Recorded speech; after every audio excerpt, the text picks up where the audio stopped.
ते मी आपल्याला दाखवतो. पण त्या अगोदर मी आपल्याला निवडणुकीची जी काय पूर्ण त्या 2013ची प्रक्रिया झाली त्या प्रक्रियेतले हे आपल्या समोर ठराव मी आपल्या समोर मांडतो. आपण ते बघावे आणि त्यानंतर ते निवडणूक आयोगाला आपण कसे सादर केले हे देखील मी आपल्याला दाखवतो. सुरू करा.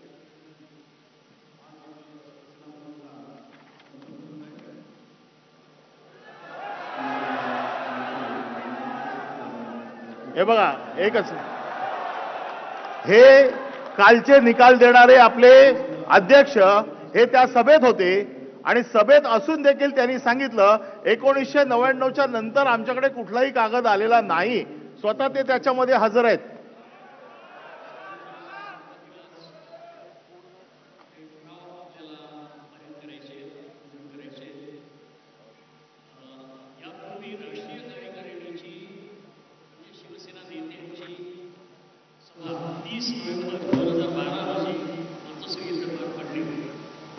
त्यामध्ये काही शिवसेनेच्या घटनादुरुस्तीचे प्रस्ताव मंजूर करण्यात आले.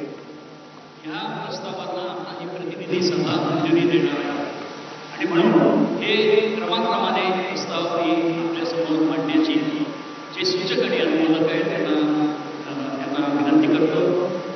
त्याप्रमाणे पक्ष घटना दुरुस्तीचा ठराव क्रमांक 1 आदरणीय हिंदुत्व सम्राट शिवसेना प्रमुख स्वर्गीय बाळासाहेब ठाकरे यांनी घोषविलेले शिवसेना प्रमुख ही जी संज्ञा आहे ती गोठवण्यासंदर्भातील हा ठराव आहे. हा ठराव मांडण्यासाठी मी आदरणीय मनोहर जोशी साहेब आणि त्यांना अनुमोदन देण्यासाठी ही कार्यकारिणी असा ठराव करते. शिवसेना प्रमुख ही दैवी संज्ञा केवळ स्वर्गीय बाळासाहेबांना शोभून दिसते. म्हणून यापुढे पक्षातील कोणत्याही पदाधिकाऱ्याला शिवसेना प्रमुख ही संज्ञा नावापुढे जोडता येणार नाही आणि म्हणूनच शिवसेना प्रमुख ही संज्ञा गोठवण्यात येत आहे. बंधू भगिनींनो, हा पहिला क्रमांकाचा ठराव पक्ष घटनेच्या दुरुस्तीचा आहे. शिवसेना प्रमुख एकच आणि ते म्हणजे माननीय बाळासाहेब ठाकरे. आणि असे शिवसेना प्रमुख पद हे पद नव्हे, ही संज्ञा आहे आणि ही संज्ञा आपल्या प्रत्येकाचं दैवत असणाऱ्या आपल्या दैवताची संज्ञा आहे आणि ही संज्ञा तशीच अबाधित राहावी अशा एका अर्थाचा हा ठराव आहे आणि पक्ष घटनेत तो ठराव होणं अत्यंत आवश्यक आहे. आणि म्हणून हा जो ठराव सरांनी मांडलेला आहे त्याला अनुमोदन देण्यासाठी मी उभा आहे. आपल्या सर्वांना विनंती करणार आहे की सर्वानुमते हा ठराव पारित करावा. आणि त्याप्रमाणे हा ठराव आणण्यात आलेला आहे.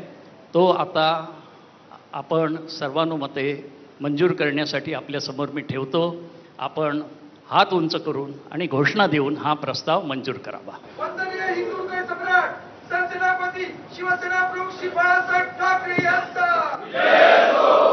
आवाज कुणाचा? शिवसेनेचा. आवाज कुणाचा? शिवसेनेचा. पहिला ठराव शिवसेना प्रमुख पद गोठविण्याचा तो सर्वानुमते एकमताने मंजूर झाला आहे असं मी या ठिकाणी जाहीर करतो.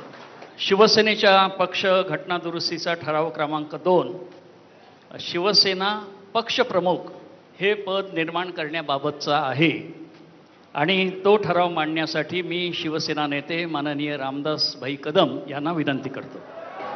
तसेच शिवसेना पक्ष संघटनेतील घटनेतील तरतुदीनुसार शिवसेना पक्षाची संघटनात्मक संरचना पूर्ण करण्यासाठी शिवसेना पक्ष प्रमुख पद जरा ऐकून घ्या. निर्माण करणे आवश्यक आहे. जरा शांतता. ही जरा महत्त्वाचा ठराव आहे. जरा शांत राहा. मीडियाला कळू देत. शिवसेना पक्षप्रमुख हे पद शिवसेनेत निर्माण करण्यात येत आहे आणि शिवसेना पक्षप्रमुख हे पक्षाचे अध्यक्ष असतील. त्याची निवड शिवसेना प्रतिनिधी सभा करेल. शिवसेना पक्षप्रमुखांची मुदत ही 5 वर्षासाठी असेल असा ठराव या ठिकाणी मी आपल्यासमोर मांडतोय. माझी आपल्या सगळ्यांना विनंती आहे म्हणजे आता शिवसेना प्रमुख हे पद नसेल तर शिवसेनेचे अध्यक्ष हे पद आपल्याकडे असेल आणि या प्रस्तावाला या ठरावाला आपण सगळ्यांनी मंजूर द्याल अशी आपल्याकडनं अपेक्षा बाळगतो. आपल्याला विनंती करतो. धन्यवाद. याचा अर्थ घटनेप्रमाणे शिवसेना पक्षप्रमुख शिवसेना पद पक्षप्रमुख हे कायद्याने जसं आपल्याला शिवसेना हवं पक्षप्रमुख जे होतं, ठरावामध्ये त्या आहे. पद्धतीने आपण या प्रतिनिधी या सभेत ठरावाला कार्यकारिणी अनुमोदन सभेमध्ये मंजूर करून देण्यासाठी घेतलेलं आहे. गजानन कीर्तीकर यांना विनंती. पक्ष घटना दुरुस्ती ठराव 2 एकच मिनिट फार शिवसेना महत्वाचं आहे. पक्षप्रमुख हे पद महाराष्ट्रातल्या लोकांना शिवसेनेमध्ये कळलं पाहिजे, जरा आवाज नको. निर्माण करण्यासाठी त्याची मुदत 5 वर्ष असण्यासाठी प्रतिनिधी सभा त्यांची निवड करण्यासाठी अशा तऱ्हेचा हा ठराव आहे. शिवसेना नेते रामदास कदम यांनी मांडलेला आहे. त्याला मी अनुमोदन देतो. शिवसेना पक्ष घटनेच्या दुरुस्तीचा हा ठराव क्रमांक 2 माननीय रामदास कदम यांनी मांडला आणि माननीय गजानन कीर्तीकर यांनी त्याला अनुमोदन दिलं. शिवसेना पक्ष घटनेमध्ये शिवसेना पक्षप्रमुख पद निर्माण करण्याचा हा प्रस्ताव मी आता आपल्यासमोर मंजुरीसाठी ठेवत आहे. हा मंजूर असल्याबद्दल आपण हात उंचावून माननीय हिंदुत्व सम्राट सरसेनापती बाळासाहेब ठाकरे यांचा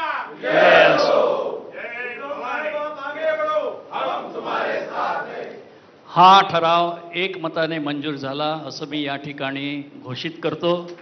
आणि आता इथून पुढे पक्षाचे सर्व अधिकार, सर्वोच्च अधिकार असलेलं शिवसेना पक्षप्रमुख पद हे या घटनेमध्ये निर्माण झालेलं आहे असं जाहीर करतो. पक्ष घटना दुरुस्ती क्रमांक 3 शिवसेना पक्ष घटनेतील कार्यकारी अध्यक्ष म्हणजे इंग्रजीमध्ये ज्याला वर्किंग प्रेसिडेंट जे आपण 2003 मध्ये निर्माण केलं होतं ते पद रद्द करण्याबाबतचा हा प्रस्ताव आहे आणि तो मांडण्याची मी सन्माननीय शिवसेना ज्येष्ठ नेते सुधीर जोशी यांना विनंती करतो. कार्यकारिणी असा ठराव करते की शिवसेना पक्षातील कार्यकारी अध्यक्ष वर्किंग प्रेसिडेंट हे पद यापुढे रद्द करण्यात येत आहे. ठराव क्रमांक यांनी जो 3 मांडलेला आहे वर्किंग प्रेसिडेंट म्हणजे कार्यकारी अध्यक्षपद रद्द करण्यासंदर्भात त्यास मी अनुमोदन देत आहे. हा प्रस्ताव सुद्धा आपण मंजूर करण्यासाठी आपली संमती द्यावी. धन्यवाद. हा ठराव क्रमांक 3 कार्यकारी अध्यक्ष वर्किंग प्रेसिडेंट हे पद रद्द करण्यात येत आहे हा मंजूर झाला असं मी या ठिकाणी जाहीर करतो. आदरणीय हिंदुहृदय सम्राट शिवसेना प्रमुख स्वर्गीय बाळासाहेब ठाकरे यांच्याकडे शिवसेना पक्षाध्यक्ष म्हणून असलेले सर्व अधिकार यापुढे शिवसेना पक्षप्रमुखांकडे सोपविण्याचा हा ठराव आहे आणि तो ठराव मांडण्यासाठी मी गजानन कीर्तीकर यांना विनंती करतो. पक्ष घटना दुरुस्ती ठराव 4 ही राष्ट्रीय कार्यकारिणी असा ठराव करते की आदरणीय हिंदू हृदय सम्राट शिवसेना प्रमुख स्वर्गीय बाळासाहेब ठाकरे यांच्याकडे शिवसेना प्रमुख म्हणजे अध्यक्ष म्हणून असलेले सर्वाधिकार शिवसेना पक्षप्रमुख म्हणजे अध्यक्ष यांच्याकडे सोपवण्यात येत आहेत. शिवसेना पक्षप्रमुख हे पक्षातील सर्वोच्च नेते असून त्यांचे पक्षाचे धोरण आणि व्यवस्थापन याबाबतचे निर्णय हे अंतिम असतील. पक्षघटनेच्या 8व्या कलमानुसार करण्यात आलेली कोणतीही नेमणूक शिवसेना पक्षप्रमुख रद्द करू शकतील. शिवसेना पक्षप्रमुखांकडे राष्ट्रीय कार्यकारिणी केव्हाही बरखास्त करण्याचा अधिकार असतील. पक्षघटनेच्या 11व्या कलमानुसार पक्षासंदर्भातील सर्वाधिकार शिवसेना पक्षप्रमुखाकडे असतील असा ठराव या कार्यकारिणीसमोर मांडतो. हा ठराव सगळ्यात माननीय महत्त्वाचा दिवाकर ठराव रावते. होता आपल्या केसमध्ये आणि याच्यामध्ये असं म्हटलं होतं की शिवसेनेच्या पक्षप्रमुखांना अधिकार नाहीत कारण बाळासाहेबांना जे अधिकार होते ते आता उद्धव साहेबांना नाही आहेत. 1999च्या घटनेप्रमाणे हे अधिकार फक्त बाळासाहेबांना होते. आपण ते अधिकार 2013च्या आपल्या कार्यकारिणीमध्ये सगळेच्या सगळे अधिकार हे शिवसेना प्रमुखांचे जे अधिकार होते हे सगळे अधिकार माननीय पक्षप्रमुख उद्धवजी ठाकरे यांना दिलेले आहेत. त्याच्यामुळे कोणालाही नेमण्याचा कोणालाही काढण्याचा अधिकार हा शिवसेनेच्या पक्षप्रमुखांना आहे. हा पुरावा ते नाकारत होते आणि त्याच्या आधारावरती त्यांनी हा खोटा निकाल दिलेला आहे. मंजुरी आपण सर्वांनी हात उंचावून मंजुरी द्यावी.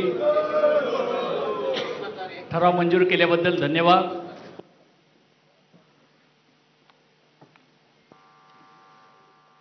आणि हे सगळी कागदपत्र मी जी निवडणूक आयोगाकडे किंवा राहुल नार्वेकरांच्या ट्रायब्युनलकडे दिली होती त्याची ही पोचपावती आहे आणि या पोचपावतीवरती 13 मार्च 2013 असा रिसिव्हचा स्टॅम्प आहे आणि हा कागद त्यांच्याकडे आम्ही त्याच दिवशी दिलेला आहे, परंतु हा कागद त्यांच्याकडे नाही आहे अशा पद्धतीचं ते सांगतायत.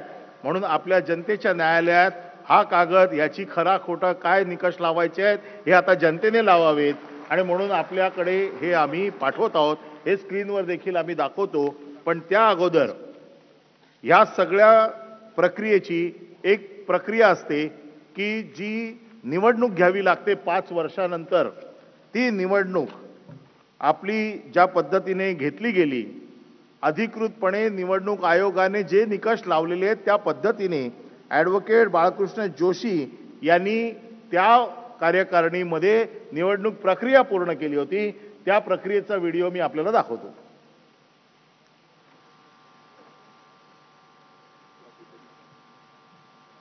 व्यासपीठावर बाळकृष्ण जोशी निवडणूक प्रक्रिया, पक्षांतर्गत निवडणूक प्रक्रिया पार पाडण्यासाठी इथं पाचारण करतो. निवडणुकीच्या प्रक्रियेला मी सुरुवात करीत आहे.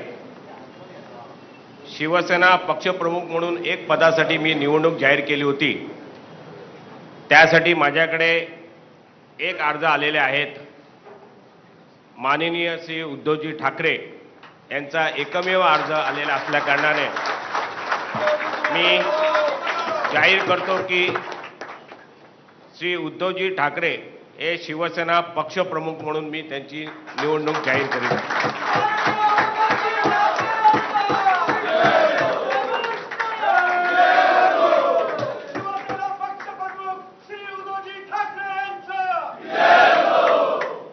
शिवसेनेच्या राष्ट्रीय कार्यकारिणीसाठी 14 पदांपैकी मी 9 पदांसाठी निवडणूक जाहीर केली होती आणि त्यासाठी माझ्याकडे 9 अर्ज आलेले आहेत आणि त्यामुळे मी या सर्व उमेदवार हे निवडून आले असे घोषित करीत आहे.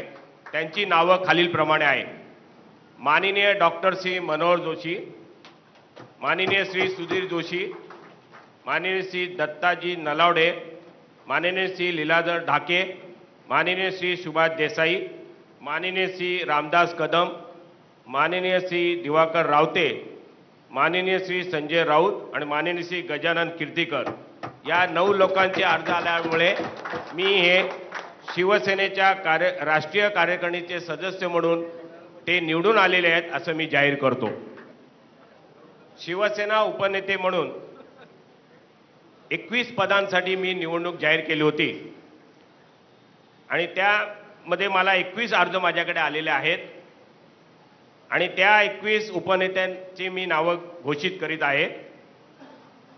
श्री अनंत गीते, श्री अरविंद सावंत, श्री रवींद्र मिर्लेकर, श्री राम बंकाल, श्री अनंत तरे, श्री विश्वनाथ नेरुरकर, श्री सूर्यकांत महाडिक, श्री विलास अवचट, श्री चंद्रकांत खैरे, श्री विनोद घोसाळकर, श्री सुरेश प्रभू, श्री आनंदराव अडसूळ, श्री गुलाबराव पाटील, श्री बबनराव घोलप, श्री अनिल राठोड, श्री अशोक शिंदे, श्री यशवंत जाधव, डॉक्टर नीलम गोरे, सौ विशाखा राऊत, सौ मीना कांबळी आणि श्री विजय कदम ह्या 21 लोकांचे अर्ज माझ्याकडे आले आहेत आणि ते 21 लोक निवडून आलेले आहेत असं मी जाहीर करतो. या प्रतिनिधी सभेला उद्धव साहेबांनी जे मार्गदर्शन केलं त्याचा थोडक्यात गोषवारा 1 मिनिटात आपल्याला दाखवतोय.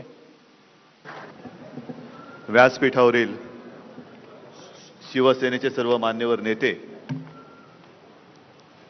आणि जमलेल्या माझ्या बांधवांनो, भगिनींनो आणि मातांनो, सर्वप्रथम मी आपल्याला धन्यवाद देतोय, आभार मानतो आहे. एक मोठी जबाबदारी आपण सर्वांनी माझ्या खांद्यावरती सोपवलेली आहात. मगाशी गेल्या काही वर्षातल्या वाटचालीचा उल्लेख झाला. आणि या उल्लेखामध्ये 2003ला जी पहिली आपली प्रतिनिधी सभा झाली, जिथे माझा किंबहुना माझी कार्यकारी प्रमुख म्हणून निवड झाली महाबळेश्वरमध्ये, त्या बैठकीला त्या क्षणी शिवसेना प्रमुख हजर नव्हते, नंतर आले आणि त्याने आपल्याला सर्वांना विचारलं की बाबा जे काही घडलंय तुम्हाला सगळ्यांना मंजूर आहे ना? आज मी आपल्याला सर्वांना विचारतोय, जे काही घडलंय आपल्याला सगळ्यांना मंजूर आहे ना? आपल्यामध्ये कोणी महेश जेठमलानी नाही ना?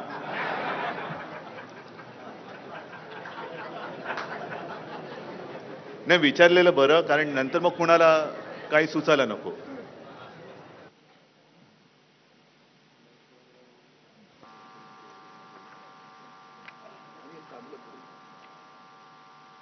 आणि ह्या सगळ्याची पोच आपण निवडणूक आयोगाला दिल्याची पोच आपल्याकडे आहे.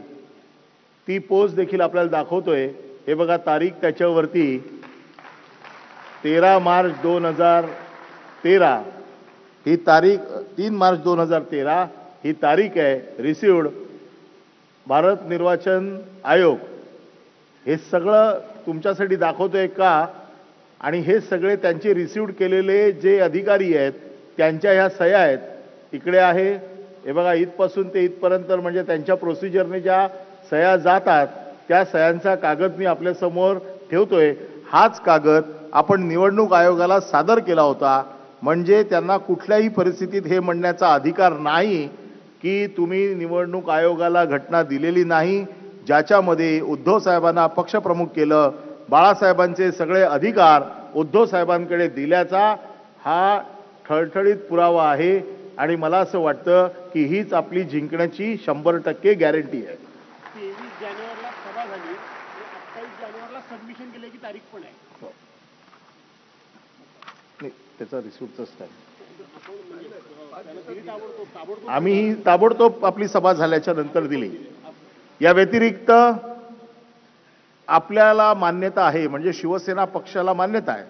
शिवसेना पक्षाचे अध्यक्ष म्हणून उद्धव ठाकरे यांचं नाव हे निवडणूक आयोगाकडे रजिस्टर आहे. याचे वेगवेगळे पुरावे मी आपल्यासमोर देतो. फॉर्मॅटमध्ये information regarding organisation election of various parties, त्याच्यामध्ये name of the political party Shivsena, date on which the last election held 23/01/2013. आता ही तारखेला निवडणूक झाली हे त्यांना कसं कळलं? आपण सादर केल्याशिवाय कळलं का? आणि त्यांच्या रेकॉर्डवर कसं आलं? आपण सादर केल्याशिवाय कळलं का? आणि त्यांनी तिथे म्हटलेलं आहे total number of 186 as per the list attach. म्हणजे आपल्या प्रतिनिधी सभेमध्ये किती लोक होते त्या सगळ्यांची लिस्ट आपण सबमिट केलेली आहे, ती लिस्ट आपण दिलेली आहे. आणि त्यांनी त्याला सगळं हे date of which next election due म्हणजे जानेवारी 23, 2018 हे सगळं त्यांच्याकडे कसं गेलं? मिंदे गटातले तर कोणी नेऊन दिलं नाही ना. हे आपण नेऊन दिलेले कागद आहेत, अधिकृतपणे आपल्या पक्षाने दिलेले कागद आहेत, जे आज ते नाकारतायत आणि खोटं सांगतायत की आमच्याकडे तुमची कुठलीही रेकॉर्ड नाही आहे. मग तुम्हाला कसं कळलं की आमचा पक्ष शिवसेना आहे, या पक्षाचे अध्यक्ष आहेत, या पक्षाची प्रतिनिधी किती मेंबर आहेत आणि तुमची पुढची इलेक्शन कधी आहे याची तारीख हे त्यांनी जे वेबसाईटवर टाकलेलं कागद आहे, हा कागद हा अधिकृत कागद आहे, हा कुठलाही खोटा कागद नाही. हा कागद कोणी तपासू शकतं आणि ह्या कागदाच्या आधारावरती त्यांनी दिलेला निकाल चुकीचा कसा आहे हे सिद्ध करणारा हा कागद आहे. या व्यतिरिक्त पुढचा हा कागद अधिकृत त्यांनी प्रसिद्ध केलेला आहे. त्यांनी निवडणूक आयोगाने उद्धव साहेबांना लिहिलेलं पत्र आहे, उद्धव ठाकरे अध्यक्ष शिवसेना. कधी आहे? 5 जुलै 2016. याचा अर्थ काय की तुम्हाला माहिती आहे की आमचे अध्यक्ष कोण आहेत? निवडणूक स्थानिक स्वराज्य संस्थातील आगामी निवडणुका संदर्भात राजकीय पक्षांच्या बैठकीसाठी म्हणजे आपल्याला राजकीय पक्ष म्हणून बोलवत आहेत, त्याचे अध्यक्ष कोण आहेत त्यांना माहिती आहे. आणि तरी सांगतात की 1999च्या नंतर आमच्याकडे काहीच नाही आहे. पुढचे हे सगळे कागदपत्र आहेत. हे पण पत्र आहे, हे 10 जून 2017 याच्यामध्ये देखील त्यांनी आपल्याला पत्र लिहिलेलं आहे. आणि त्या पत्रामध्ये जे काही पार्लमेंटरी स्टँडिंग कमिटीचे जे काही निर्णय होते किंवा त्याच्या संदर्भातले होते, इथे खाली उद्धव साहेबांचं नाव आहे, उद्धव बाळासाहेब ठाकरे, प्रेसिडेंट शिवसेना, शिवसेना भवन, गडकरी चौक, दादर. हे सगळे कागदपत्र आपल्याला का दाखवतोय? कारण जे वातावरण महाराष्ट्रात तयार केलं जातंय की यांच्याकडे राजकीय पक्षाची घटना नाही, उद्धव ठाकरेंना कुठले अधिकार नाही, उद्धव ठाकरे शिंदेना काढू शकत नाहीत, उद्धव ठाकरे कोणाला नेमू शकत नाहीत, शेवटी कार्यकारिणीलाच अधिकार असतात, तेच सगळं ठरवू शकतात. वेगवेगळं परसेप्शन ह्या माध्यमातनं जे महाराष्ट्राच्या जनतेतनं केलं गेलंय ते खोडून काढण्यासाठी हा कागदपत्रांचा पुरावा आपल्या जनतेच्या न्यायालयात आणलेला आहे. आणि मला असं वाटतं की आता बऱ्याचशा सगळ्यांना कळलं असेल की आपल्याकडे 2013ची घटना आहे, ती आपण त्यांच्याकडे दिलेली आहे आणि त्याच्यामुळे दिलेला इलेक्शन कमिशनने दिलेला निर्णय कसा चुकीचा होता. ज्या इलेक्शन कमिशनच्या निर्णयावरती राहुल नार्वेकरांचा सगळं त्यांनी त्याचा बेस घेतला, म्हणजे मूळ पायाच त्यांना जो चुकीचा होता तो आपण आता सिद्ध केलेला आहे. यानंतर आपली राष्ट्रीय कार्यकारिणीची निवडणूक 2018 झाली.